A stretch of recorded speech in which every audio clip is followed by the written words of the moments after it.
Isa sa mga things na mahirap mag-move on, hindi yung breakup eh. Hindi yung nasaktan ka sa breakup eh, kundi yung what if. Ano natutunan mo?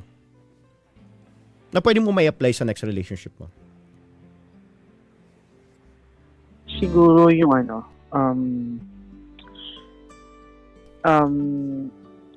for me lang, wag mong ibigay din lahat nung meron ka. At least magtira ka sa sarili mo. Kasi ako nagtira ko eh. Kasi kung hindi, parang for me, parang ang hirap makabawi after na pagbigay mo lahat tapos hindi pa pala sigurado. Tsaka yun nga, it's okay to take the risk. Mas okay na nagre-risk tayo para alam natin kung ano yung result. Hindi yung sa una pa lang, pag discourage ka ng babae, parang, ay, hindi, ayoko na dyan. Hindi, parang try lang ng try. Kasi hindi naman natin alam yung magiging sagot. Isa sa mga things na mahirap mag-move on, hindi yung breakup eh. Hindi yung nasaktan ka sa breakup eh, kundi yung what if.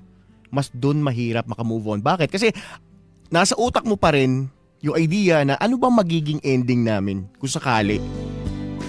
And those are the reasons kung bakit maraming tao hindi nakaka-move on sa mga past nila kasi they never tried.